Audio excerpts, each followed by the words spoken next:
Shri N Sreekumar, പുതിയ ശബ്ദരേഖയും പുറത്തു വന്നിരിക്കുന്നു. CPM-ലെ പല നേതാക്കളും ഉൾപ്പെട്ട അല്ലെങ്കിൽ ഇടതുപക്ഷത്തു നിന്നുള്ള നേതാക്കൾ ഉൾപ്പെട്ടിരിക്കുന്ന ലൈംഗിക കേസുകൾ അങ്ങ് ഇന്നലത്തെ ചർച്ചയിൽ ചൂണ്ടിക്കാണിച്ചതാണ്. പക്ഷേ രാഹുൽ മാങ്കുട്ടത്തിലെ കേസ് വ്യത്യസ്തമാകുന്നത് ശബ്ദരേഖ, ചാറ്റുകൾ പുറത്തു വരുമ്പോൾ അപ്പുറത്ത് രാഹുൽ മാങ്കുട്ടത്തിലാണെന്ന് ഉറപ്പിക്കുകയാണ്. അയാളുടെ ശബ്ദം നമ്മൾ കേൾക്കുകയാണ്, അയാളുടെ ഭീഷണി നമ്മൾ കേൾക്കുകയാണ്, അയാളുടെ വെല്ലുവിളി നമ്മൾ കേൾക്കുകയാണ്. അപ്പോൾ അതിലൊരു വ്യത്യാസമുണ്ടല്ലോ.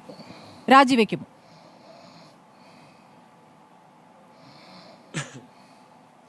നോക്കൂ സ്മൃതി, ഒരു ചാറ്റായാലും 100 ചാറ്റായാലും ഒരു അഭിമുഖ വാട്സപ്പ് ചാറ്റാണെങ്കിലും അല്ലെങ്കിൽ ഏതെങ്കിലും രീതിയിലുള്ള പ്രശ്നമാണെങ്കിലും ഒരെണ്ണം മതി. അത് 1, 2, 100 വേണ്ട, ഒരെണ്ണം മതി. ആ ഒരെണ്ണവും തെറ്റാണ്. അതുകൊണ്ടാണ് ആദ്യമേ തന്നെ മാധ്യമങ്ങൾ ഈ വിഷയം ചർച്ച ചെയ്തപ്പോൾ രാഹുൽ മാങ്കൂട്ടത്തിനോട് യൂത്ത് കോൺഗ്രസ് പ്രസിഡന്റ് സ്ഥാനം ഒഴിയാനായിട്ട് കേരളത്തിലെ കോൺഗ്രസ് നേതൃത്വം അഖിലേന്ത്യാ കമ്മിറ്റിയുടെ ആശീർവാദത്തോട് ആവശ്യപ്പെട്ടത്. അതിനുശേഷം ഇപ്പോൾ ഉള്ളത് MLA സ്ഥാനം രാജിവെക്കണമെന്നാണ്. ഞാൻ ഇന്നലെ ഈ ചർച്ചയിൽ പറഞ്ഞിരുന്നു, അത് UDF-ഉം കോൺഗ്രസും തീരുമാനിക്കും. പക്ഷേ ഒരു പാർട്ടിയിലെ MLA ആ MLA സ്ഥാനത്ത് നിന്നും അയാൾ രാജിവെക്കണമെങ്കിൽ ആ പാർട്ടിക്ക് സാധാരണഗതിയിൽ പെട്ടെന്നൊരു തീരുമാനം എടുക്കാൻ കഴിയില്ല. കാരണം ഒരു മുന്നണിയുടെ MLA ആണ്. പക്ഷേ ഒരു കാര്യം വ്യക്തമാണ്, ഇക്കാര്യത്തിൽ BD സതീശനൊരു നിലപാടെടുത്തിട്ടുണ്ട്. ആ നിലപാട് എന്താണെന്നുള്ളത് എനിക്കറിയില്ല. പക്ഷേ ആ നിലപാടിൻ്റെ അടിസ്ഥാനത്തിൽ ഒരു തീരുമാനം പെട്ടെന്നുണ്ടാകും. ആ തീരുമാനം വന്നാൽ ഒരുപക്ഷെ ഈ ചർച്ചയിലിരിക്കുന്ന ഡോക്ടർ P. സരീർ പോലും നാളെ ചർച്ചയ്ക്ക് വരാൻ പറ്റാത്ത അവസ്ഥയിലുള്ളൊരു തീരുമാനമായിരിക്കും. കാരണം ഇവർക്ക് ഇവരുടെ ആളുകളെ ന്യായീകരിച്ച് മുന്നോട്ട് പോകുന്നൊരു ഘട്ടമുണ്ടല്ലോ, അതില്ലാതാകും. വെളുപ്പിക്കാൻ കഴിയാത്തൊരവസ്ഥയിലേക്ക് എത്തും. അത് നിങ്ങൾ കാത്തിരിക്കുക. ഇതെന്തുകൊണ്ടാണ് ഇങ്ങനെ 2 ദിവസം വൈകുന്നൊരു ചോദ്യം ഒരു പക്ഷേ നാളെ ഞായറാഴ്ച എന്ന ഉദ്ദേശത്തിലാണോ? അത് അല്ല, നാളെ എന്ന് ഞാൻ പറഞ്ഞാൽ എൻ്റെ അർത്ഥം വെച്ചാൽ സമീപം തന്നെ എന്നാണ് അർത്ഥം. കാരണം ഇപ്പം 20 മണിക്കൂർ കൊണ്ട് ഒരാളുടെ അടുത്ത ദിവസം, കാരണം അതിന് തീരുമാനം വരും. ആ തീരുമാനം എന്ന് പറഞ്ഞാൽ, കാരണം നിങ്ങളുടെ കാര്യം ആലോചിക്കുക, സ്മൃതി ഇവിടെ കേട്ടിട്ടുള്ള ഈ വോയിസൊക്കെ ഉണ്ടല്ലോ, അതിൽ ഒരു വോയിസ് മതി. അതൊരു പൊതുപ്രവർത്തകൻ്റെ ഭാഗത്തു നിന്ന് ഉണ്ടാകാൻ പാടില്ല. അത് ആരാണോ പറഞ്ഞതെന്നൊന്നും എനിക്കറിയില്ല. നമ്മൾ മാധ്യമങ്ങൾ പറഞ്ഞത് വെച്ചിട്ടാണ് ഇത്രയും കാര്യങ്ങൾ നിലപാടെടുത്തത്. ഇവിടെ ഷാഫി പറമ്പിൽ കാര്യം പറഞ്ഞല്ലോ, ഒരു FIR ഇല്ല, ഒരു പരാതിയില്ല. ശരിയാണത്. കാരണം അതൊന്നും ഇല്ലാഞ്ഞിട്ടും നടപടി എടുത്തു. അതിനെ ശ്ലാഘിക്കാൻ പോലും പ്രശംസിക്കാൻ പോലും പലരും തയ്യാറാകാതെ പിന്നെ കോൺഗ്രസിൻ്റെ MLA സ്ഥാനം രാജിവെക്കണം എന്ന് പറയുന്നവരാരാ? ആ പറയുന്നവരുടെ നമ്മൾ ഈ ധാർമ്മികത എന്ന് പറയുന്നത് രാഷ്ട്രീയത്തിൽ കുറവാണ് സ്മൃതി. നമുക്ക് പറയാവുന്നേ ഉള്ളൂ. അതിനെ നീതിബോധം എന്ന് ഞാൻ വിശേഷിപ്പിക്കുകയാണ്. ധാർമ്മികതയുടെ അർത്ഥം നീതിബോധമാണല്ലോ. ആ നീതിബോധത്തെക്കുറിച്ച് ഞാൻ പറയുകയാണ്. നീതിബോധമുള്ളൊരു ഭരണകൂടമാണ് ഇവിടെ ഭരിക്കുന്നതെങ്കിൽ അവരുടെ നേതാക്കളും അവരെ നയിക്കുന്ന പാർട്ടിയും പറയുന്നത് നമുക്ക് ഈ കോൺഗ്രസിന് കേൾക്കാമായിരുന്നു. പക്ഷേ നീതിബോധമുള്ളവരല്ല ഇവിടെ ഭരിക്കുന്നത് എന്നുള്ളത് കൊണ്ടാണ് അതിനെ എതിരിടേണ്ട ഒരു രാഷ്ട്രീയമായ ഉത്തരവാദിത്വം UDF-നും കോൺഗ്രസിനുമുണ്ട്. അവരേകപക്ഷീയമായി പറഞ്ഞു പോകുമ്പോൾ തല താഴ്ത്തിയിരിക്കാൻ UDF-ന് പറ്റുമോ? കാരണം അവർ നീതിബോധമുള്ളവരല്ല. അവരുടെ കാര്യം അവരുടെ കാര്യം കൃത്യമായി നീതിബോധത്തോടെ നിർവഹിച്ചവരാണെങ്കിൽ അവർ പറയുന്നത് കേൾക്കേണ്ടതാണ്. പക്ഷേ അങ്ങനെ പറയാൻ സാധിക്കാത്ത ഒരു വിഭാഗം, CPM ആണെങ്കിലും ഭരണവർഗമാണെങ്കിലും അവരുടെ മന്ത്രിമാരാണെങ്കിലും MLA-മാരാണെങ്കിലും അവർ പറയുമ്പോൾ അതിന് മറുപടി കൊടുത്തേ മതിയാവൂ കോൺഗ്രസ്സിന്. അതുകൊണ്ടാണ് ഈ മറുപടി കൊടുക്കുന്നത്. അപ്പോൾ അങ്ങനെ മറുപടി കൊടുത്ത് മുന്നോട്ട് പോയാൽ മതിയോ എന്ന് ചോദിച്ചാൽ അതിൻ്റെ ഉത്തരം ആ രാഷ്ട്രീയത്തിനുള്ള മറുപടിയാണ്. മറ്റൊരു കാര്യം എന്താണെന്ന് വെച്ചാൽ, ഇതിൽ പൊതുപ്രവർത്തകരുടെ അല്ലെങ്കിൽ പൊതുജനങ്ങളുടെ കാര്യമുണ്ട്. പൊതുജനങ്ങൾ ഇക്കാര്യത്തിൽ എന്ത് വീക്ഷിക്കുന്നു? അതായത് രാഹുൽ മാങ്കൂട്ടത്തിൻ്റെ നിലപാട് ശരിയാണെന്ന് പറയുന്നവരുണ്ടാകാം, മറ്റേ മറുപക്ഷത്തുള്ള സ്ത്രീകളെക്കുറിച്ച് പറയുന്നവരുണ്ടാകാം, ചില സ്ത്രീപക്ഷ എഴുത്തുകാരുടെയൊക്കെ വാട്സപ്പൊക്കെ ഫേസ്ബുക്കൊക്കെ ഞാൻ വായിച്ചു. അപ്പോൾ അങ്ങനെ പറയുന്നവരും ഉണ്ടാകും. അപ്പോൾ സമൂഹത്തിൽ 2 വിഭാഗമുണ്ട്.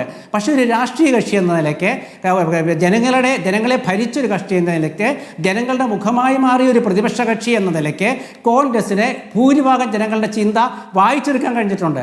അങ്ങനെ വായിച്ചെടുക്കുന്ന ഒരു കോൺഗ്രസ് നേതൃത്വം കേരളത്തിലുള്ളതുകൊണ്ടാണ് ഞാൻ പറഞ്ഞത്, രാഹുൽ മാങ്കൂട്ടത്തിൽ MLA സ്ഥാനം രാജിവെക്കണോ എന്നുള്ളത് UDF-ഉം കോൺഗ്രസും തീരുമാനിക്കുമെന്ന് ഞാൻ ഇന്നലെ പറഞ്ഞു തന്നെ ഇന്ന് ആവർത്തിക്കുന്നു. അക്കാര്യത്തിൽ കേരളത്തിലെ കോൺഗ്രസിൻ്റെ നേതൃത്വം ഒരു തീരുമാനമെടുത്തിട്ടുണ്ട്. ആ തീരുമാനം എന്താണെന്ന് പറയാൻ എനിക്ക് അവകാശമില്ല, കാരണം ഞാൻ കോൺഗ്രസിൻ്റെ വക്താവല്ല. പക്ഷേ കോൺഗ്രസിനൊപ്പം നടക്കുന്ന ഒരാളെന്ന നിലയ്ക്ക് എനിക്ക് കിട്ടിയ വിവരമനുസരിച്ച് വളരെ കർശനമായ നടപടി അക്കാര്യത്തിൽ ഉണ്ടാകുമെന്ന കാര്യത്തിൽ സംശയമില്ല. കാരണം എന്താണെന്ന് വെച്ചാൽ രാഹുൽ മാങ്കൂട്ടത്തിൽ എന്ന വ്യക്തിക്കെതിരെ വന്ന ആരോപണങ്ങൾ അത് രാഹുൽ മാങ്കൂട്ടത്തിലാണ് എന്ന രീതിയിലാണ് നമ്മൾ എടുത്തിരിക്കുന്നത്. ശരിയുമാണെന്ന് ഓരോരോ ദിവസങ്ങൾ നിങ്ങൾ പുറത്തുകൊണ്ടുവന്ന വാർത്ത ചൂണ്ടിക്കാണിക്കുന്നുണ്ട്. അതിൽ രാഹുൽ മാങ്കൂട്ടത്തിൽ പറയുന്ന കാര്യങ്ങൾ അതും അങ്ങ് ശ്രദ്ധിച്ചിരിക്കുമല്ലോ, അത് കേട്ടിരിക്കുമല്ലോ. അത് കേട്ട് കഴിഞ്ഞ ശേഷം അങ്ങേക്ക് ആദ്യം തോന്നിയ കാര്യം എന്താണ്? ഇന്ന് ഷാഫി പറമ്പിലും ഏറെ ദിവസങ്ങൾക്ക് ശേഷം ഇന്ന് മാധ്യമങ്ങളെ കണ്ടു. അദ്ദേഹം ബീഹാറിൽ പോയിരുന്നു. നമുക്കറിയാം അവിടെ എന്തിനാണ് പോയിട്ടുള്ളത്. ഒരു വലിയ പ്രതിഷേധം അവിടെ രാഹുൽ ഗാന്ധി നടത്തിക്കൊണ്ടിരിക്കുന്നു. വലിയൊരു പ്രതിഷേധ പ്രക്ഷോഭം നടക്കുകയാണല്ലോ. ആ പ്രക്ഷോഭത്തിന് വില കുറച്ചത് ആരാണെന്ന ചോദ്യം ഇവിടെ നിൽക്കുകയാണ്. അതിൽ പങ്കെടുക്കാൻ പോയി മടങ്ങിയെത്തി. ഇപ്പോൾ ഷാഫി പറമ്പിൽ പറഞ്ഞ കാര്യങ്ങൾ അതിനോട് അങ്ങ് എത്ര യോജിക്കുന്നുണ്ട്? ഷാഫി പറമ്പിൽ എന്താണ് പറഞ്ഞത്? അദ്ദേഹം ഒരു സത്യാവസ്ഥയാണ് പറഞ്ഞത്. എന്താണ് സത്യാവസ്ഥ?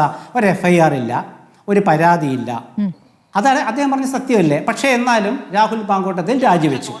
അത് ഷാഫി പറമ്പിൽ സമ്മതിച്ചിരിക്കുന്നു. ഇനി ഇത് പരാതി ഉണ്ടോ പരാതി ഇല്ല എന്നൊന്നും അന്വേഷിക്കേണ്ട. ഇപ്പോൾ വനിതാ കമ്മീഷൻ പരാതി എടുത്തിട്ടുണ്ടല്ലോ. വനിതാ കമ്മീഷൻ പരാതി എടുത്തതിനെ കുറിച്ച് നമ്മൾ വിശദമായി ചർച്ച ചെയ്താലും ബുദ്ധിമുട്ടാവും. അങ്ങേക്ക് തോന്നിയതുപോലെ ചാറ്റ് 1 ആകട്ടെ 2 ആകട്ടെ 3 ആകട്ടെ ഒരൊറ്റ ചാറ്റ് മതി എന്നങ്ങ് പറയുമ്പോൾ അതിന്റെ ഗൗരവം ഉൾക്കൊണ്ടുകൊണ്ടാണ്. അങ്ങനെയാണോ ഇന്ന് ഷാഫി പറമ്പിൽ പ്രതികരിച്ചത്? പരാതിയില്ലല്ലോ, FIR ഇടും മുമ്പ് തന്നെ പാർട്ടി സ്ഥാനത്തു നിന്നും രാജിവെച്ചല്ലോ എന്ന് പറയുന്നത് എന്തൊരു സാങ്കേതികത്വമാണ്? ഉയർന്ന ആരോപണങ്ങളോട് എങ്ങനെ പ്രതികരിക്കുന്നു നേതാക്കൾ എന്നാണ് പ്രധാനം. അത് VD സതീശനിൽ നിന്ന് കേട്ടിട്ടുണ്ട്, അത് കേൾക്കുന്നില്ല ഷാഫിയിൽ നിന്ന്. അതായത് ഒരു കോൺഗ്രസിൽ നിൽക്കുന്ന ഒരാളെക്കുറിച്ച്, ഒരു MLA കുറിച്ച്, യൂത്ത് കോൺഗ്രസിൻ്റെ സ്ഥാനമൊഴിഞ്ഞ അധ്യക്ഷനെക്കുറിച്ച് ആ പാർട്ടിയിലെ ഒരു അദ്ദേഹത്തിൻ്റെ ഒപ്പമുള്ള ഒരു സുഹൃത്ത് പറയുമ്പോൾ അതിൻ്റേതായ ഒരു ഭാഷയുണ്ടായിരിക്കും. അത് കാരണം എന്ന് വെച്ചാൽ തെറ്റ് എന്നുള്ള അതാണ് അദ്ദേഹം പറഞ്ഞതാണ്. ഒരു പരാതിയോ അല്ലെങ്കിൽ FIR ഇടുകയാണെങ്കിൽ അദ്ദേഹം ഇങ്ങനെ പറയില്ല എന്നാണ് അതിൻ്റെ അർത്ഥം. ഷാഫി പറമ്പിൽ പറഞ്ഞത് അദ്ദേഹത്തിൻ്റെ സുഹൃത്ത് എന്ന നിലയ്ക്ക് ഇപ്പോൾ അദ്ദേഹത്തിന് അങ്ങനെ പറയാനേ കഴിയുള്ളൂ എന്ന് ഞാൻ വിശ്വസിക്കുന്നു. ഞാനത് പറയാൻ കാരണം എന്ന് വെച്ചാൽ നമ്മൾ എടുത്തു ചാടി അഭിപ്രായം പറയുമ്പോൾ ചിലപ്പോൾ തിരിച്ചടിക്കും. കാരണം ഇതിലിപ്പോൾ നമ്മൾ ഇന്ന് കേൾക്കുന്ന വോയിസൊക്കെ ഇദ്ദേഹത്തെക്കുറിച്ചാണ് എന്നുള്ളത് പറയുന്നത് എന്താണ്? ഇദ്ദേഹമാണ് എന്ന് സ്ഥാപിച്ചെടുക്കുകയാണ്. പക്ഷേ അത് തെളിയിക്കേണ്ടത് ആരാണ്? സ്റ്റേറ്റാണ്. ഈ ഒരു പരാതി, അത് പരാതി ഉണ്ടായാലും ഇല്ലെങ്കിലും അത് അങ്ങേക്ക് തോന്നിയോ? സാങ്കേതികത്വം അവിടെ നിൽക്കട്ടേന്നേ, സ്റ്റേറ്റ് ആണ്, FIR ഇടണം, കേസ് എടുക്കണം, അതൊക്കെ ശരി തന്നെ. അങ്ങേക്ക് കേട്ടിട്ട് എന്ത് തോന്നി? ഒരു പൊതുസമൂഹം ചർച്ച ചെയ്യുന്ന ഒരു വിഷയത്തെക്കുറിച്ച് ആ പൊതുസമൂഹത്തിൽപ്പെട്ട സ്മൃതി പരുത്തിക്കാട് എന്താണോ തോന്നിയത് അതേ തോന്നൽ എനിക്കും ഉണ്ടായിട്ടുണ്ട്. അപ്പൊ അതേ തോന്നൽ ഉള്ള കോൺഗ്രസ് നേതാക്കൾ എന്താണ് പരിമിതപ്പെടുത്തുന്നത് പ്രതികരണം എന്നുള്ളതാണ് ചോദ്യം.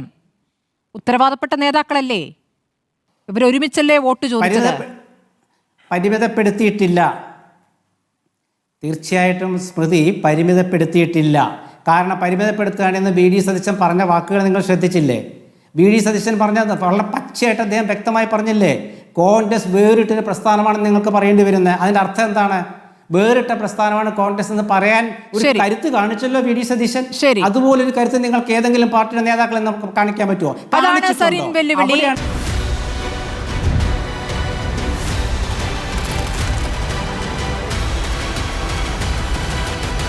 ഡിബേറ്റ് വിത്ത് സ്മൃതി പരുത്തിക്കാട്.